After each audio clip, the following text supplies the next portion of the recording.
I don't know, such a good feeling to to walk into, just spill your drink everywhere right before you start. So anyway, that's where I'm at right now. Been that kind of a weekend. Anyway, I'm going to say some people have had it worse, Zach. I just want to throw that out there. Yeah. At the risk of sounding like either Mike or Russ, I would like to point out what's becoming a pet peeve of mine at live hockey games.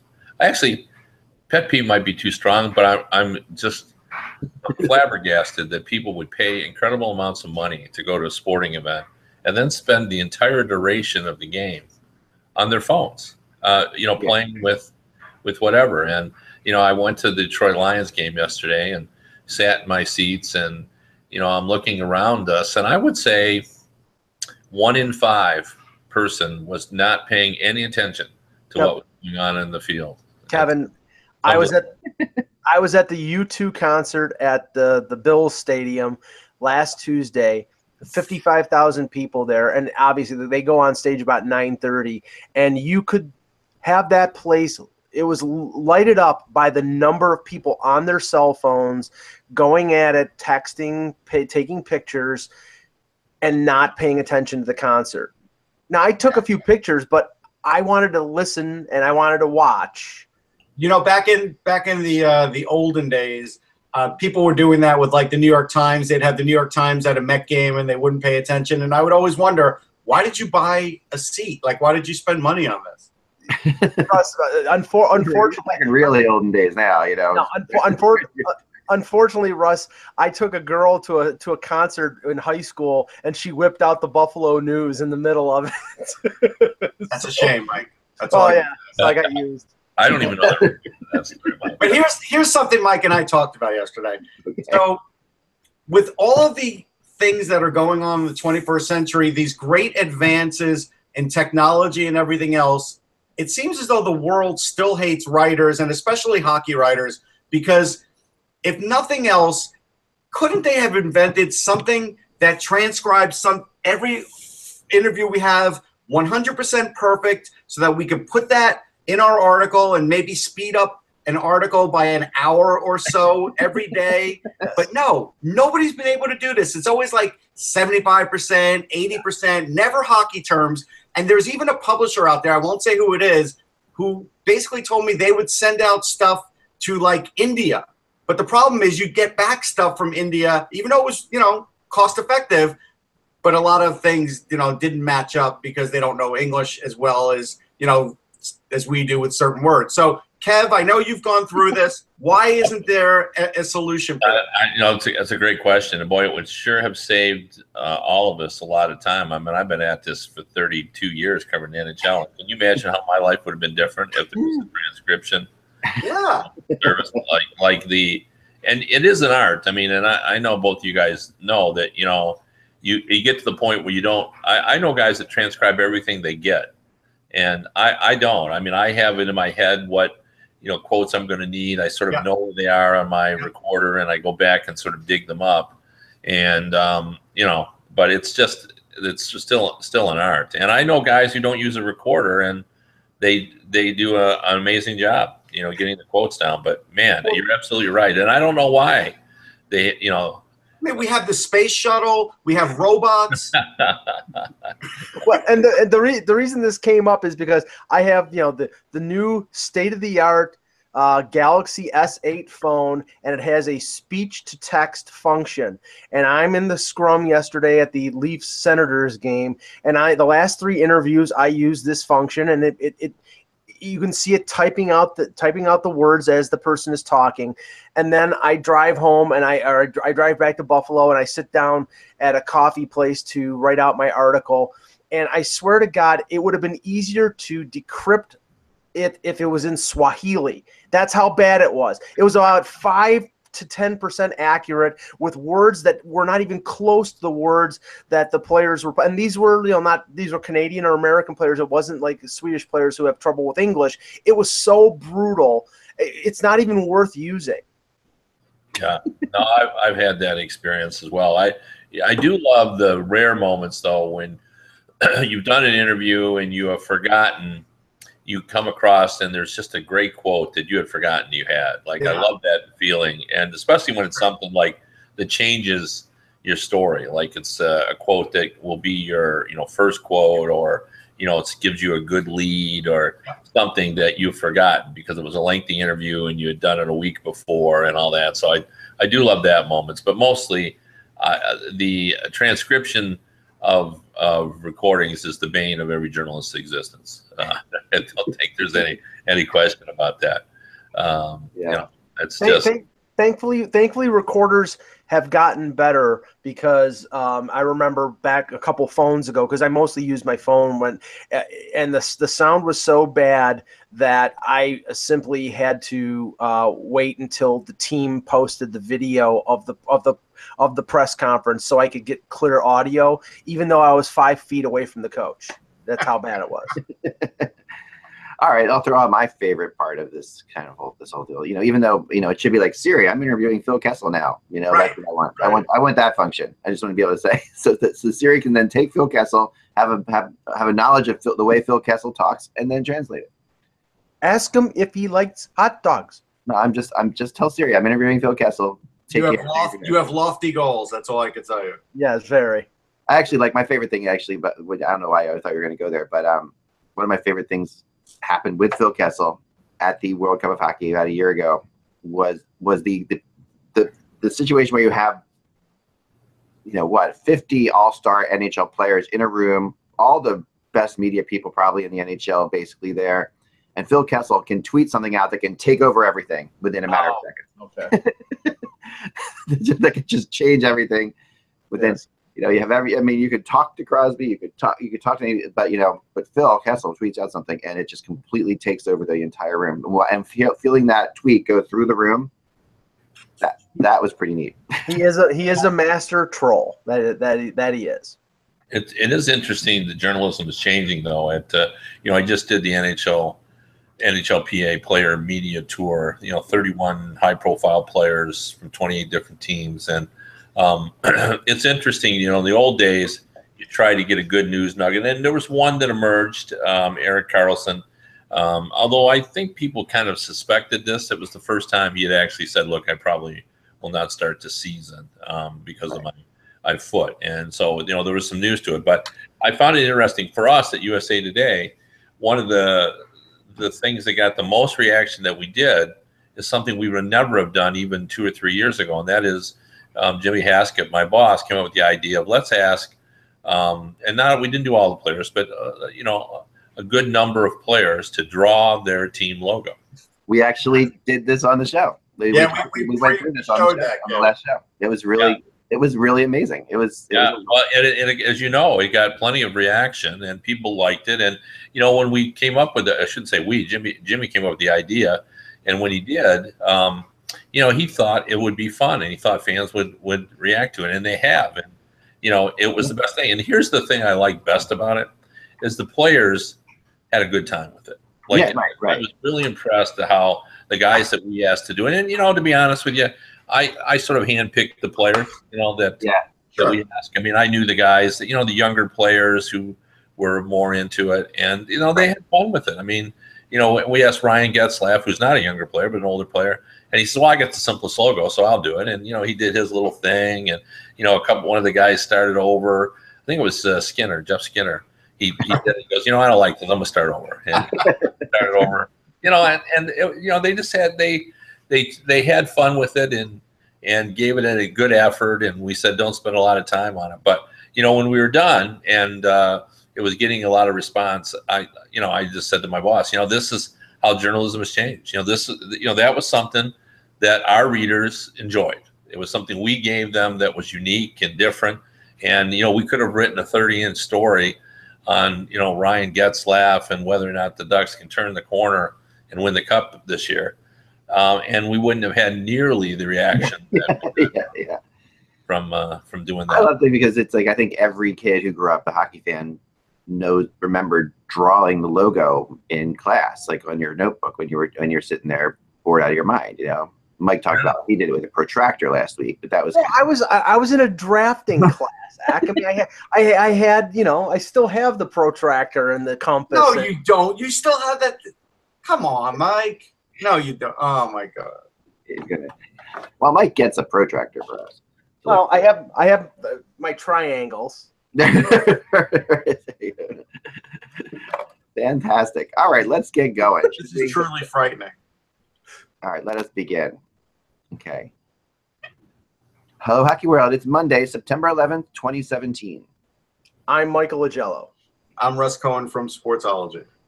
Kevin Allen, USA Today. And I'm Eklund, and you're watching the HockeyBuzzcast on HockeyBuzz.com. That's the podcast that comes every Monday through Friday at this time to fill you in on the comings and goings in the hockey world. And, of course, our thoughts are always with people on September 11th, and we really think about all the families and just the country in general. It's been a crazy couple weeks for our country down here with everything that's happened. Yesterday was, thoughts are definitely with people in Florida and still stuff going on in Houston. Florida was a mess. Yesterday was my wife's birthday, and we spent the day watching what we called Reporters in the Rain. It's still really bad today too. Yeah. And fortunately, I know a lot of people lost a lot down there. So hopefully everything goes well for them. We are getting to the point now in the hockey world, at least, where we're going to be starting to see games being played, which is fun. And finally there, Kevin, you got to kick it out. You want to mute me? You got it. I'll mute you. Kevin's been muted. Kevin will be back shortly. He's got a quick little interview to do. Yep. And now we're at the point where we are starting to see some games. Mike, you watched the Senators Leafs play, and Leafs Habs, some pretty decent rookie games. Yeah, Toronto lost both of them. They're rookie games. But Timothy Liljegren, their first round pick, had a inauspicious beginning. He was -4 in his first game.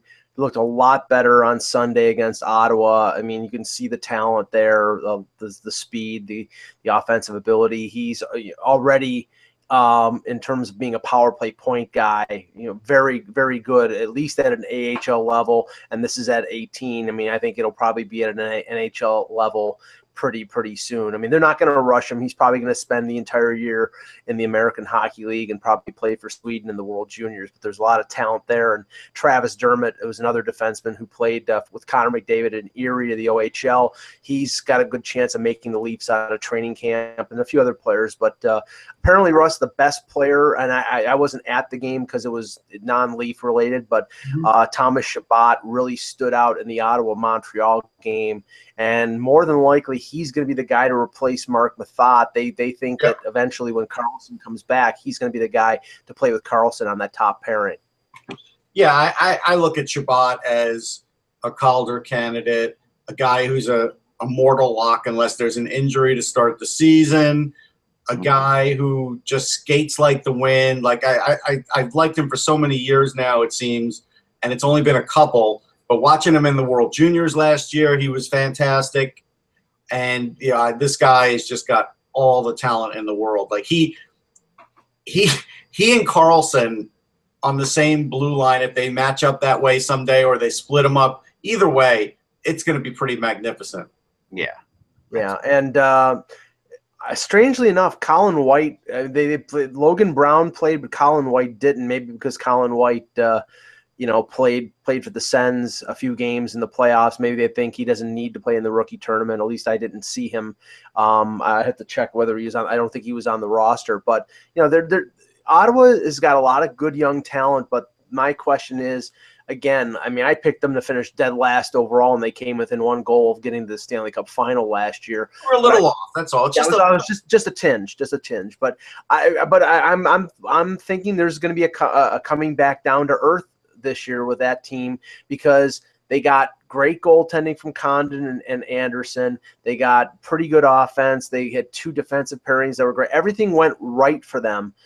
And I just don't see that. Just like with Toronto, I don't see everything going right like it happened last year with them. And I think there's possibly going to be a step back with that team. But, it's early on, and we'll preview Ottawa in a couple weeks. But Montreal is the strange one, because apparently it's come out in the last few days that Drouin is going to start at center. Well, we knew that though.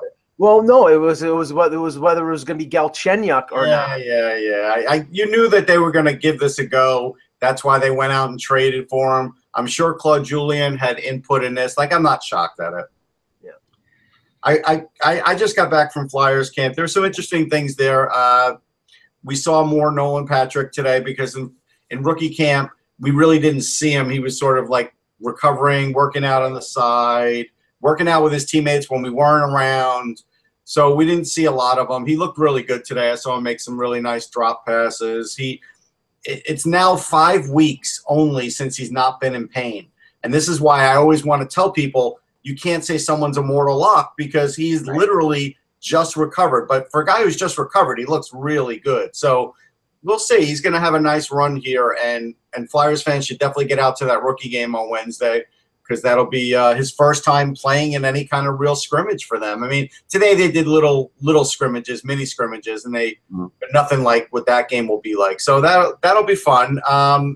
Everybody was there.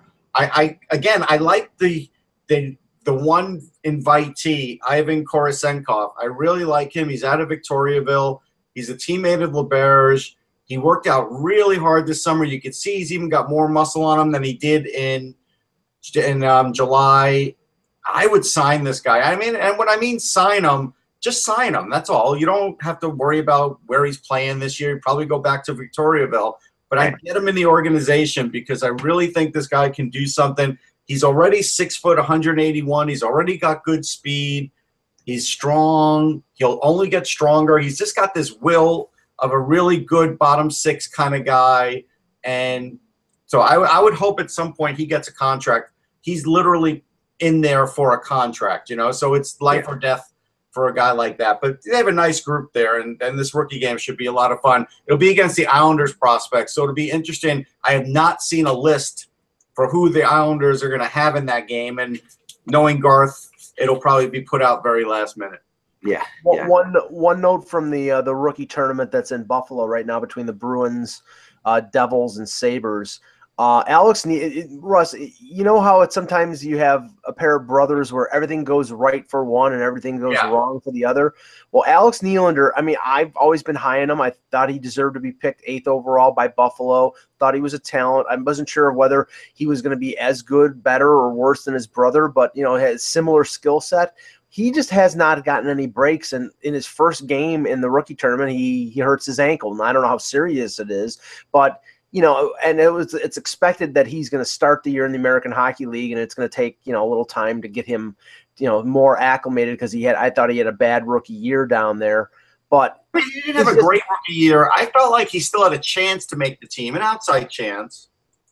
Yeah, but now with injury, I don't know. Yeah, no, I think the Sabres spent a lot of time putting together a stronger group with their American Hockey League team. I think they felt that their rookies were sort of isolated and left on an island because the team wasn't very good, and they brought in some veteran guys, you know, guys like Seth Griffith that they signed for the AHL. And I think, you know, they're going to put Nylander in a better situation in Rochester where the heat is going to be a little bit less on him and he has a chance to develop. Maybe he has a chance, but honestly, if he doesn't come in as a top 6 role, it's better for him to play a top 6 role in the American Hockey League and let him mature.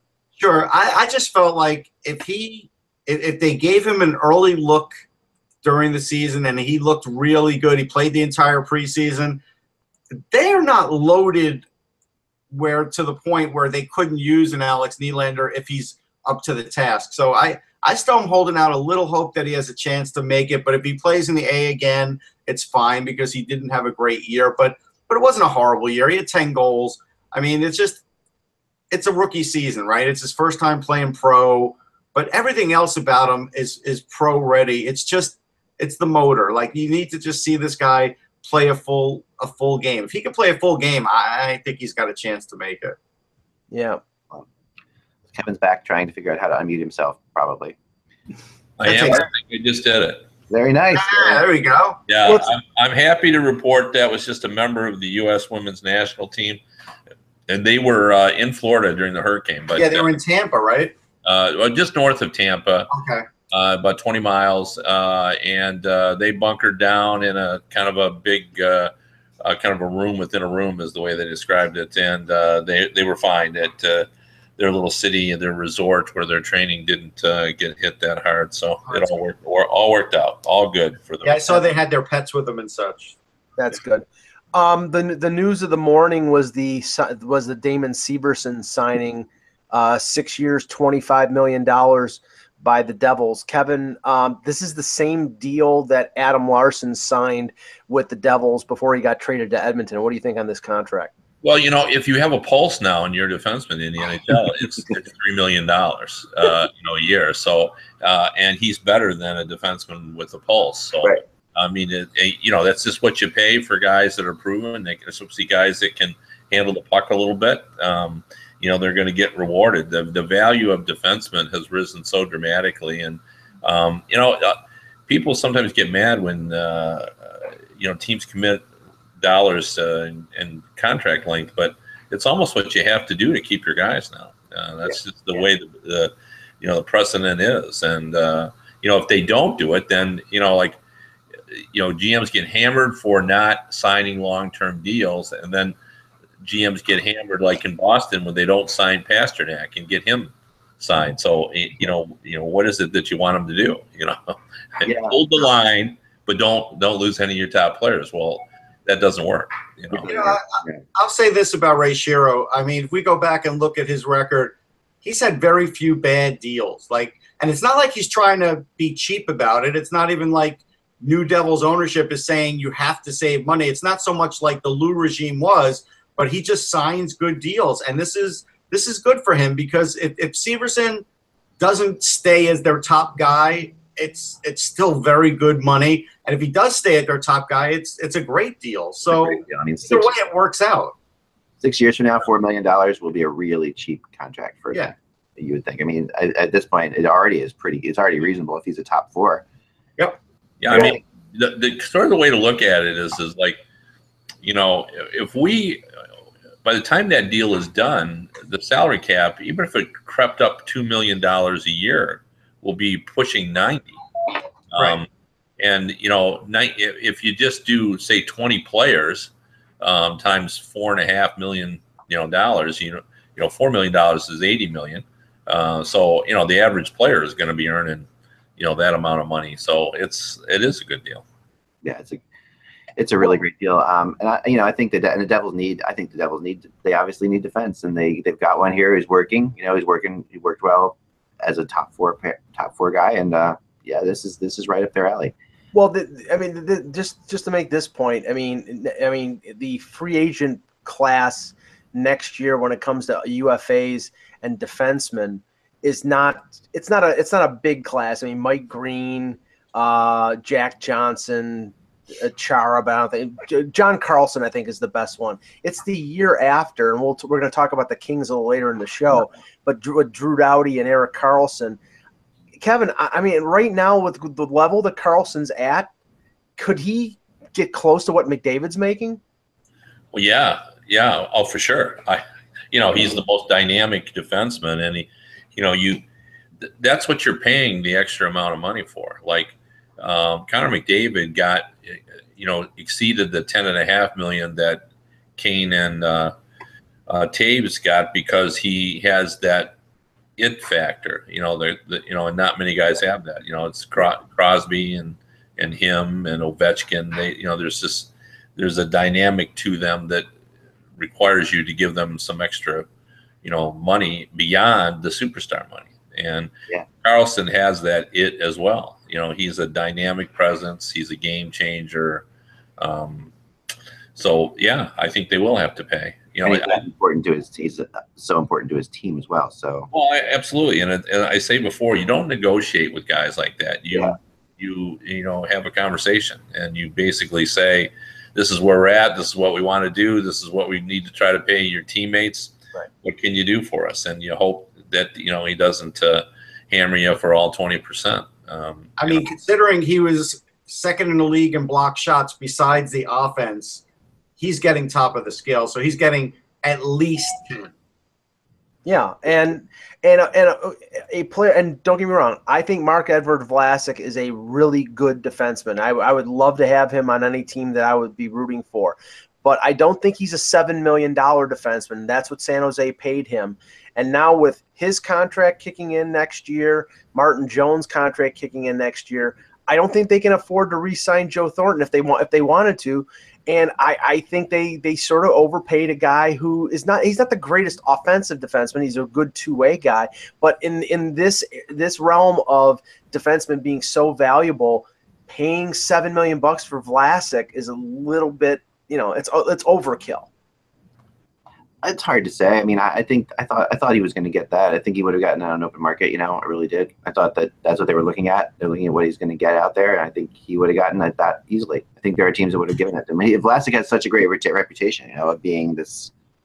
You've been such a great Team Canada player for so many years. He's one of these guys that is an all-star, just a legitimate all-star. Yeah, I think I know Mike's point. He doesn't have the romance of a $7 million. Yeah. Like there's just he just lacks the pizzazz. But within the hockey world, I think everybody knows that he's worth that money. I think that's what you were saying essentially. It is. He doesn't have the romance of Dion Phaneuf, but well. Yeah, but there's something to what Mike is saying with Phaneuf is that a good example. I mean, the reason why everybody knows Phaneuf is because he can deliver those big mammoth hits that are memorable, and Vlasic is just very good every night. Right. I mean, let's do this. If Nick Lidstrom wouldn't have won the Norris trophies, would people have noticed him as much? Because he wasn't dynamic like Carlson. He didn't deliver the big hits, but he was just great every night. And as it turned out, he got the hardware and the recognition, so people knew he was great. But if he wasn't, would the general population? Well, I think as an outsider, they would have. I think with Nick Lidstrom, I really thought he had a big hit factor. Like I really did. Just from the outside looking in, it felt like that at least. Like to me, and just not the same though as those other guys. Well, it doesn't have like one spectacular. It wasn't a highlight. There's not a great highlight reel of Nick Lidstrom, so to speak. You're right about that. But he did so much so often. I mean, people knew that he was great. I'm not saying such a leader on his team. That was the other thing too. Just such a leader that. But I think the fact that it was so late in his career when he got the Norris speaks to the fact that it took a while for people to sort of sense like wow, how great he really was, because he sort of lacked the the pizzazz. He was just exceptional in all aspects of the game. If you saw him every day, that's different than when you saw him once or twice a year. Yeah. All right, so we've got some fun Montreal stuff to talk about briefly here before we get into the Sedins did. We mentioned briefly they came out and said they wanted to they're going to retire as Canucks. We talked about the possibility of them being traded.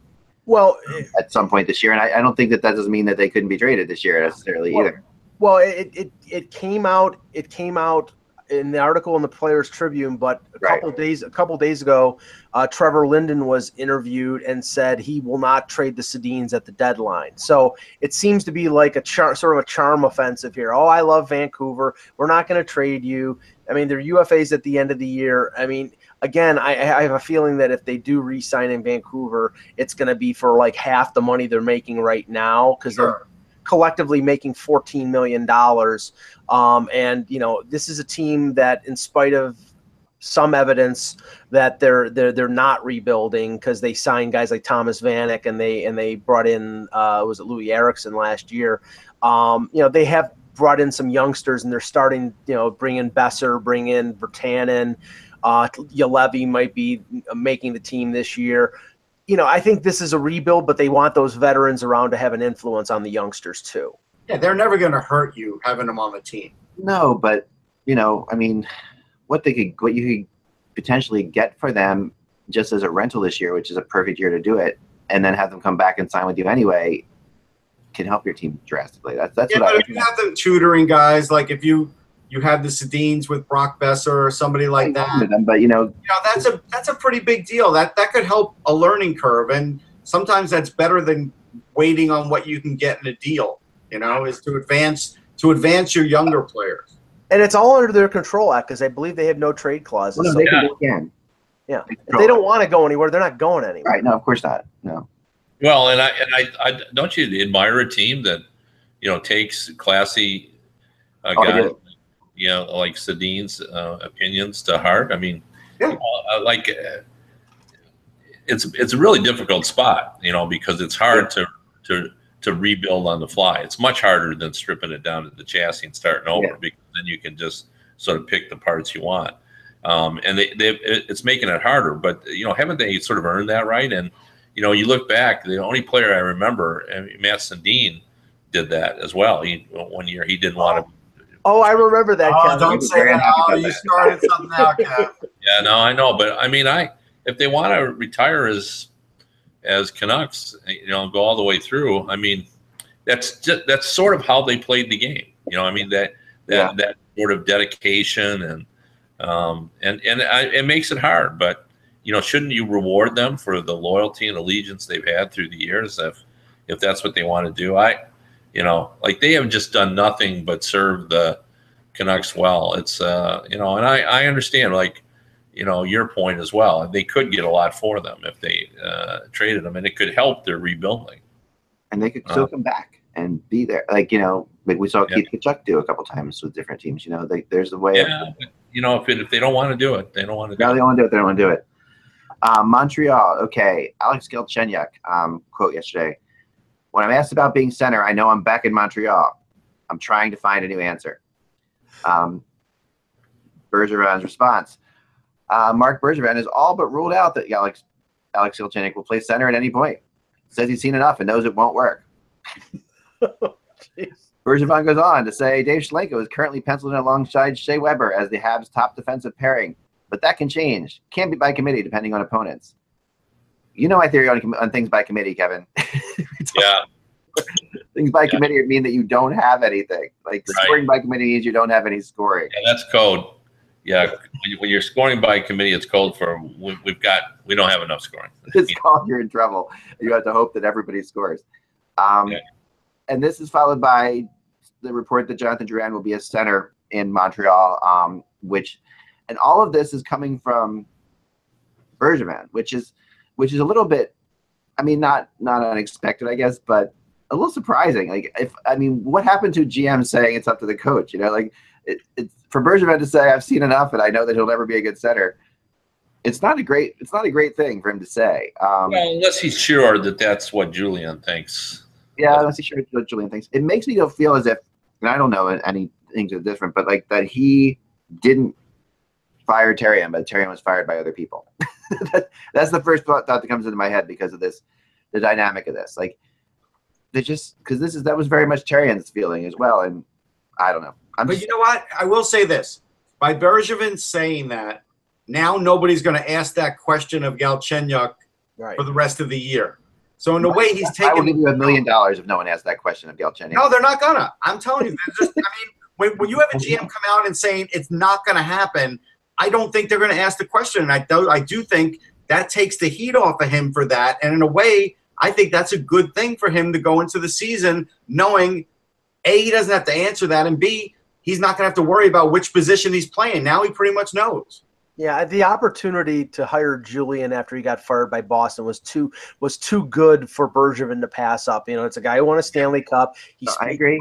He speaks French. Terrian was on a short leash, and the opportunity was too good. But I look at the Canadiens and what they did during the offseason in trading their best defensive prospect for a guy who is not a natural center. I know he played it in junior, but they're going to force feed him as the number one center, and they're going to put him into a position in my eyes, is almost a no-win, because if he succeeds, or he's supposed to succeed, and if he doesn't succeed, they're gonna beat him over the head with it. So I don't like where they are right now. I think they're signing Carl Alzner is a good defenseman, and I think he would have fit in a number of places. I didn't think he was a great fit in Montreal. They traded Nathan Beaulieu for basically nothing. I think he's a pretty decent defenseman, and they didn't solve their center problem. So I go into the season, and Carey Price is going to have to stand on his head for this team to get into the playoffs again. Well, until we see Drouin play there, we don't know that they didn't. I'm kind of with Russ on that one. Yeah, it's like he wasn't a center in Tampa because they had so many centers, right? That's really what happened. We got to give it a chance, and we got to see. He does feel like a center. Like his playmaking ability is very center-ish. Oh yeah. I talked to Drouin at the NHL PA, and he seemed to be excited about the possibility. Okay. So I mean, he's up for it, and I think he sees that as added responsibility. Therefore, they must think a lot of him, and rightfully so, because that's true. If they think you can play center, they really do think highly of you. So. Yeah, I wanted to bring this up before we do the preview act because it just came out last week. Kev, the trade deadline was announced at February 26th. Yeah. The Olympics end on February 25th. I somehow think that's not a coincidence. That's not nice to you, Kevin, first of all. That's the first thing I thought of. Kevin's going to be... It is not nice to me because, I'm going to be... I don't even think that I can get home in time for it. I'm pretty sure I can't. So, that's going to have to be handled elsewhere. Fine, I'll do it, Kevin. I volunteer. I'll do it. Fine. Yeah, exactly. That's not ideal. And boy, they sure make that hard. That's to be sure. Yeah, that's crazy. But the one thing that pops into my head because of that situation is players like Andrei Markov, who signed a KHL contract, and we don't know whether he has an out in the contract. After the Olympics, he could very simply say, I'm going to the Canadiens. I'll sign with the Canadiens now. Because if he has an out, he can do it. Or some of these players who go into the Olympics as UFAs, like maybe Jerome McGinley plays in the Olympics, they'll use the Olympics as a sort of like, okay, here I'm playing. I still have it. Okay, teams, I'm out there. Who wants to sign me? There's going to be a rash of signings in the 24 hours leading up to the trade deadline coming out of the Olympics. I'm sure of it. Well, you're not saying that's a bad thing. No, I think it's great. I think it's going to be fun. There's going to be lots of options, lots of possibilities there. The trade deadline is going to be fun for us, but it is going to be a little bit. It does seem like it was a little bit catered for it, but again, that is what the last time they can do it, really, right? I mean, otherwise they push it off to March, and then it would be pretty late if they waited a week. Right. Yeah, it would be. And they're kind of stuck. It's just a coincidence. That's all. Yeah. It's a fun coincidence. All right, so let's go on to the Los Angeles Kings. Okay, the LA Kings. Winners of Stanley Cups in recent times. Last year, finished in 5th in their divisions, behind the Calgary Flames. Did not make the playoffs, had 86 points in 82 games, were a -4 in goal differential, which is the first time in a long time they've been a minus in goal differential. Their goals per game really wasn't good. They were 25th in the league in goals per game. Their goals against per game was okay. They were 6th, and that had a lot to do with, with all kinds of goalies who they played last year throughout the year. This team played more goalies than anybody probably, and because of Jonathan Quick's injury. Their power play was 15th in the league, and their penalty kill was 5th. So again, defensively, they were strong. The most interesting figure I can find from this team is that according to at least the rosterresource.com, which is what I've been using for this exercise to see exactly where the lines fit, according to them, their top line would have an average of 33 years old, which is something I haven't seen on any team at all. And that would be Anze Kopitar and Dustin Brown and Mike Camilleri, who was picked up from the New Jersey Devils. I think it's a little bit crazy to think that you're going to put Mike Camilleri on the first line of this team, but that is where they have it right now. Maybe not, because they're going to keep that 70s line together of Pearson, Toffoli, and Carter. That was their big line. That's their second line, yeah. And then after that, they fall off pretty quick too. Yeah, it's interesting. I'll tell you another story. I'm interviewing. We're doing a survey with all the players that we interviewed over for the 2 days of the media tour. And one of the questions we ask is, what team do you think flying under the radar has a chance to win the Stanley Cup? And we ended up getting 14 different teams, which I think speaks to the pyramid. But one guy just said, it was an anonymous survey, so I'm not going to name him, but he just said without hesitation, the LA Kings.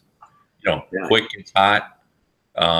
They play the same sort of defensive style that they're capable of playing, and they just improve a little bit on scoring, and they're right there. And you're thinking, wow, could that actually really happen? Well, of course it could. I mean, we know how good Quick can be, and they do play a good puck possession style.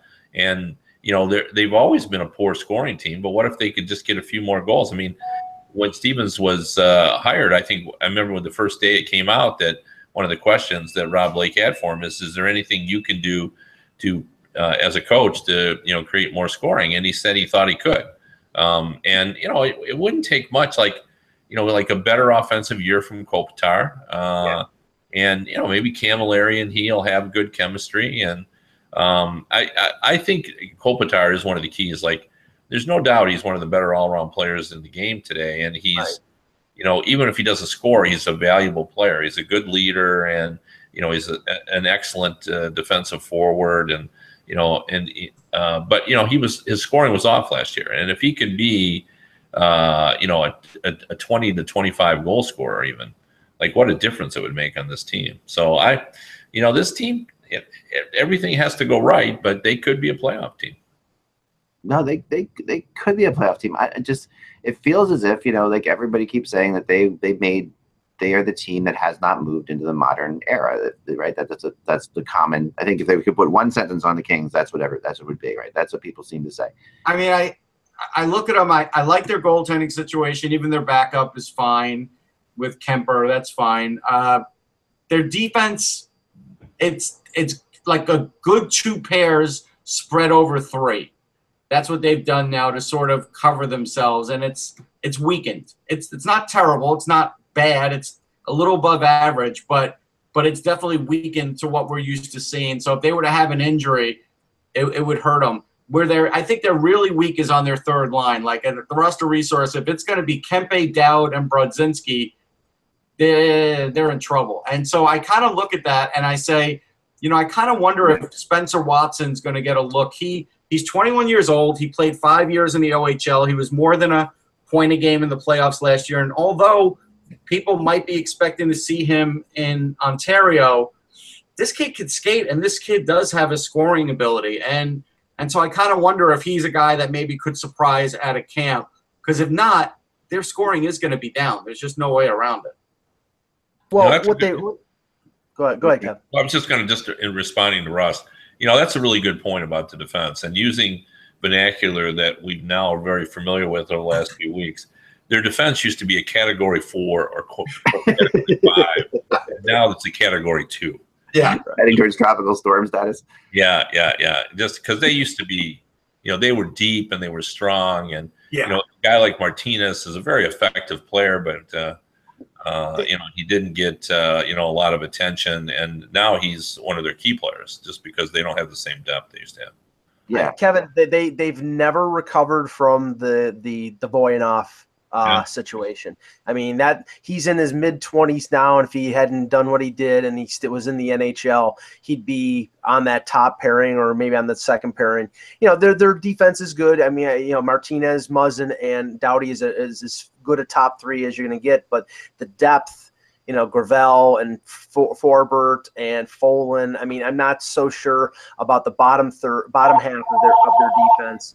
And at forward, I mean, I keep coming back to it, but we know that the Gaborik situation, in terms of his injury right now, we don't know whether he's going to play or not. It's more than likely he's not going to be able to play, although we will find out in training camp. But Dustin Brown, making almost $6 million, had 14 goals last year. They need him to be a 20-goal scorer, and if he can't be a 20-goal scorer, I'm thinking, and he declines again this year, I'm thinking they have to buy the guy out, because the money that they're paying him is just too much. And it's, with a $10 million cap hit with Kopitar and with Doughty 1 year away after this year from unrestricted free agency, you're going to need the money to be able to sign him. And maybe Doughty, if they take a turn for the worse this year, maybe Doughty goes and tells them, I'm not re-signing, so you may as well trade me. I mean, that's a possibility. That's not ever happening. Well, I'm just saying, Ross. I mean, it's a possibility if they keep going down. If they've reached their apex. I mean, possibly anything's possible. Rob Blake's not letting I just watched it's funny because right before this show, I was watching the LA Kings documentary on the NHL Network. I had the NHL Network, and they happened to talk about the LA Kings. Really, interesting thing. And of course, we know anything's possible when you can trade for Gretzky. But trading Doughty would be probably the second biggest trade that they've ever had on that team. Sure. I mean, you know, and I think he's going to sign. He really likes it there. If you like it in LA, you're going to stay in LA because it's just such a great place to live if you like it there. You know, like there are people who don't. There are people who in the hockey world who don't fit with the LA lifestyle at all and hate it there. But if you like it, way as Mike liking it in Cheektowaga, it's the same thing. Here's the thing about Camilleri. Okay, can you name the last time he played more than 65 games in an NHL season? I'm not sure I was writing then. It was probably with Calgary. It was with Calgary in 2008, 09. Wow. Yeah. All right, so you're looking at 1, 2, 3, 4, 5, 6, 7, 8 seasons where he hasn't played more than 65 games. Several of those seasons he's played 40 or 50 games. You know, this is not a player who you can play on a top line and with an already injury-prone Kopitar at times, you know, and expect this. There's issues here. I mean, Kopitar is a great player, obviously, and he continues to still get people's respect. But he's gonna. I think he's been getting a mulligan for the last couple of years. I think he's got to do better this year. He's got to have a better season. He's got because we like to bring up that he's an all-around player, which he is, but he does need to produce more offensively. Sure, you know, he's an all-around player, but like Jonathan Toews, he has to, you know, who's an all-around player as well. You know, Kopitar has to be productive too. Yeah, he's got to do something, especially on this team. Well, this team, you know, they have Kopitar and they have Jeff Carter, and that's really about it. I mean, he scored 12 goals. He had 40 assists last year. That's his worst goal production in a full season in his entire career. He had 10 goals in the lockout shortened season, but 12 goals is his worst, and that's in the first year of that $10 million contract. So, you know, I mean, maybe he felt the pressure to do more, and sometimes that has the opposite effect, but they need him to be probably anywhere between, I'd say, 18 to 25 goals for him to be, you know, worth, you know, give him a good bang for the buck.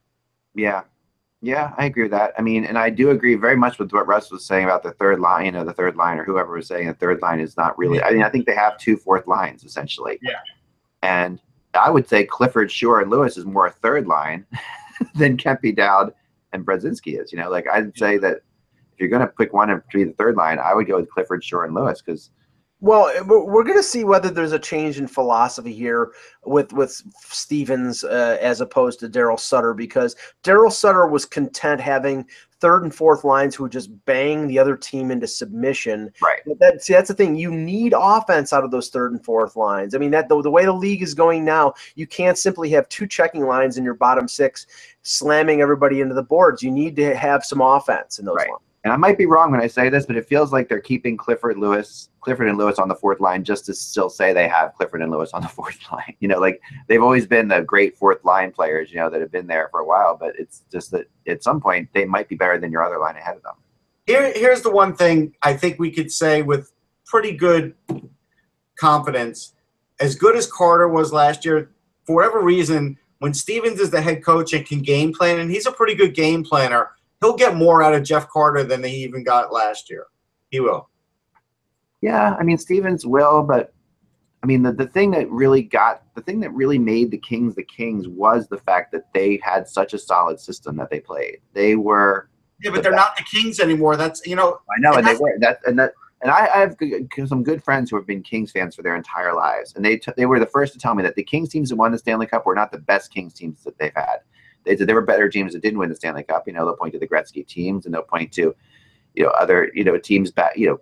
But they said that Kings team that won the Stanley Cup was that good because of the fact that it wasn't necessarily the talent. It was the fact that they had this system and that was, of course, Jonathan Quick, right? And that you can't get right. But remember, Stevens is different. The last time we saw Stevens as a head coach, and he'll probably change it up a little bit, but he's very much a cerebral X's and O's kind of guy. He's all about matchups and line changes. He does a lot of that. Where Sutter didn't seem to be the master of that.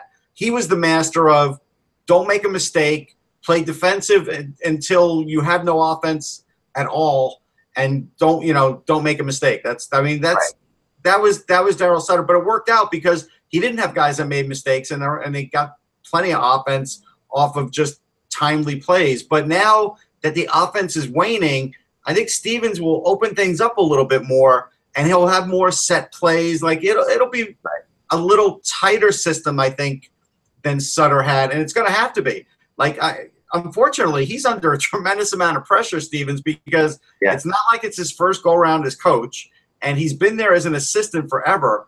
So now he's going to be expected to lead him to the playoffs. Like that's it. That's his, right. And if he, I mean, that is definitely what's going to be expected of him. And I think that, and now Stevens I thought when he was in Philly was a little bit young to be a head coach. And I think all the years of being assistant, I think are going to help him. Look, in Philly, he relied on Richards and Carter too much to pull them out of games. And it didn't work because they were too young too. But now we're further down the road. And I think he will go, he won't play as many favorites as he did in Philly, and we'll have a better system going. But he is a smart guy, and I think he'll figure some things out. I just don't know if they're a playoff team. Yeah.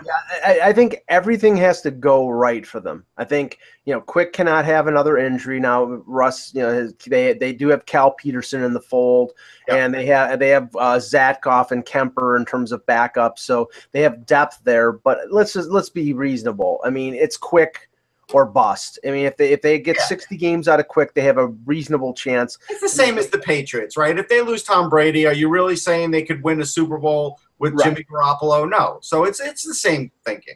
They need a boost in their offense. They need a boost. Maybe if Camilleri does play with Kopitar and he scores 20 goals, it's not out of the realm of possibility. He's still got scoring ability. I think he had a pretty decent total with New Jersey, even though his games were limited. But if they can get a little more offense out of Kopitar, they get some contribution out of Camilleri, who they signed for $1 million, and they get the same production out of the 70s line, and Quick stays healthy, they have a chance to make the playoffs. But that's a lot of ifs, and then that's the thing. It's like if one thing doesn't happen, then they're in trouble, because that division, it's Edmonton, it's Calgary, it's Anaheim. I think those are the top 3 teams in that division. So you're talking about right off the bat about fighting for a wild card spot. Yeah, you're muted, Kevin. Yeah, I think they're fighting for a wild card spot. There you go. One of the toughest deals for the Kings is just the fact that while they're with their own struggles and trying to make changes with the team, as Mike mentioned, the Oilers have passed them and are just soaring, in the fast lane. The Calgary Flames are young, and even a team like Arizona, with all the additions they made, they're going to be better this season as well.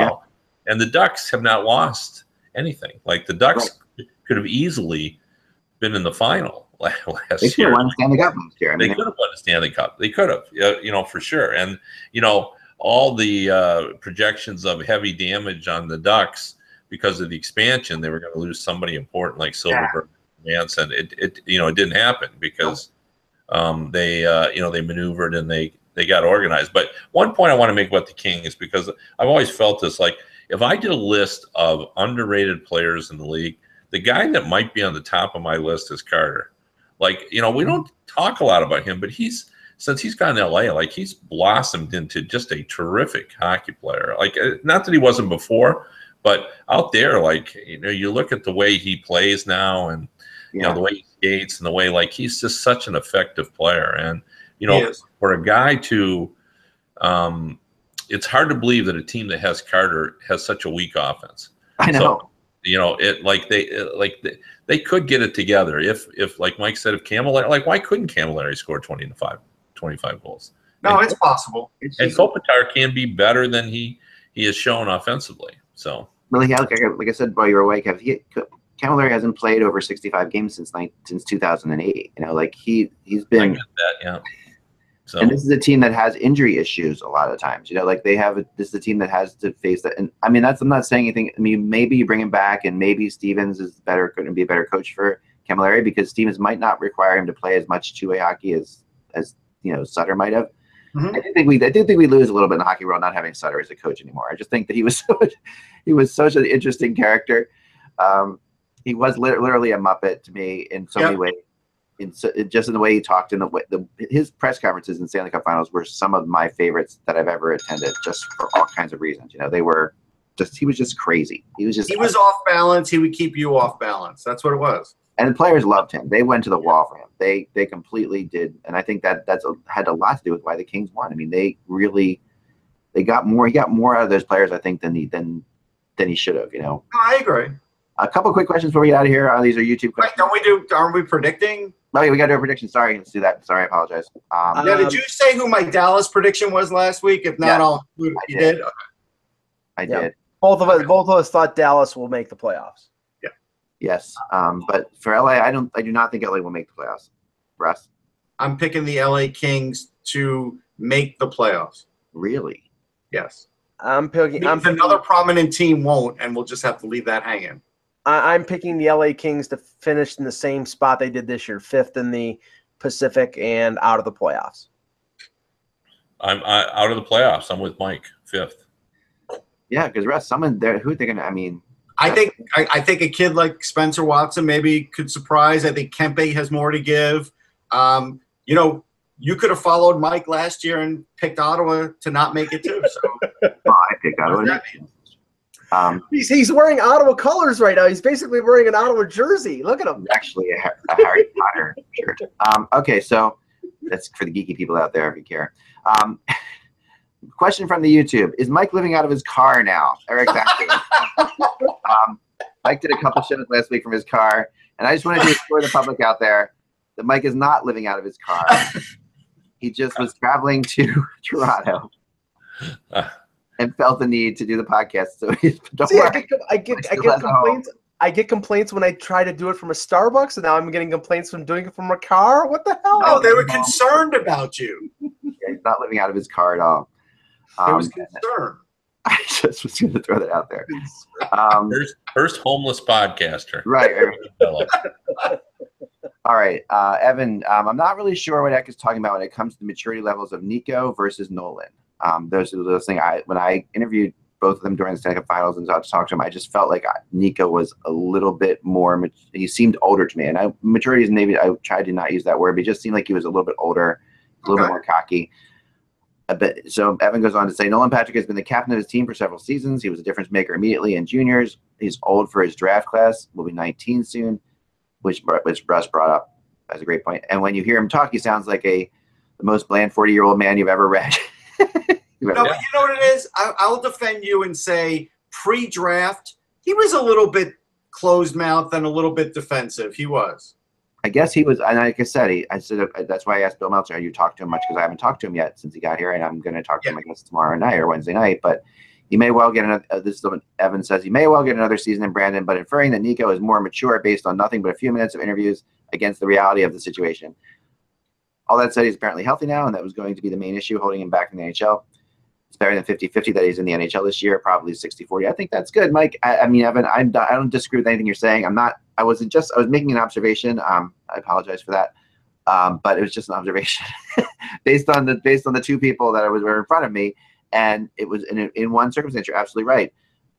And so much so that I felt the need to ask Nolan, are you nervous about the fact that, about getting picked first overall and all that stuff after all these years of having that weighing over your head? And he said, he kind of said, whatever happens, happens. But I felt like there was enough there that, where Nico, I guess, since maybe because he just got thrown into this role and wasn't expected to be such a high draft pick, was sort of just riding the wave and happier with it. I felt like there was just a difference in the two. Kevin, did you get anything? I will say this about Gostisbehere, and I'm just fresh from all these interviews, so I have all this new information because I interviewed a guy from the team. So, and I asked Gostisbehere about Patrick, and I said to him, my theory on him is that he was born to be a flyer. Like, he feels like a flyer to me. He feels like a guy, the kid that the Flyers would have drafted in the 80s, the 90s, and right now, going back. He just does that, and Ghost knew exactly what I was talking about as well, and he just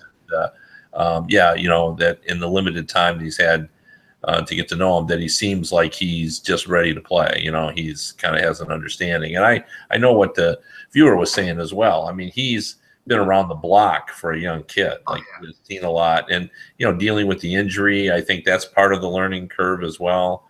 And, the fact that you think Nico's a little cockier, that may be true. And sometimes that serves you well. But I think both of them will be, in the NHL and be very effective players. But one interesting thing about Gostisbehere was I loved his story about he flew his not only his mom and his dad. He's from Florida, and when the hurricane was coming, he flew his mom, his dad, his grandma, his grandpa, his uncle, and his aunt, and 5 dogs, Russ. 5 dogs. He chartered the plane and got them all out of Florida. He's a good man. That's good. I appreciate that. Did you ask Shane Gostisbehere about his 3.5% shooting percentage? I did not. That did not come up in the conversation. Okay. Had I known about it, I don't remember ever. I was just curious because that's his biggest bugaboo right now is that he actually has to hit the net.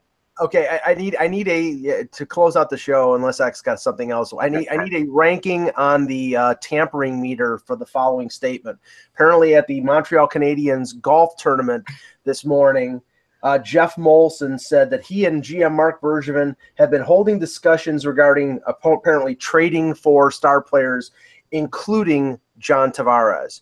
If they mention John Tavares by name, isn't that in a way tampering? That is tampering. They can't mention a player who's under contract. Yeah. So interesting. Wow. He'll at least get a call. I mean, it certainly wasn't. It sounds in the degrees of tampering, it's not high, but right. He'll get a call from Bill Daly. It's kind of unfair. I mean, it's like big, and I'm just gonna throw this out there, because I mean, think about it. I mean, obviously, as a GM and a coach, you have to look at who's going to be available next year and the year after that, and you got to talk about them. You got to say, that guy from the captain on the Islanders right now, or whatever. You're going to mention John Tavares as the guy you'd like to pick up. I mean, is that really tampering? No, but you keep it internal. You could say there's some players in the metropolitan area we've got our eye on. You could do that. But that's a way, this is why it's tampering. I mean, that's a way to send a message to Tavares that, hey, look, we're going to make every effort to sign you. And, right. Okay. I understand that. It just seems. Yeah, you got to be broader than that.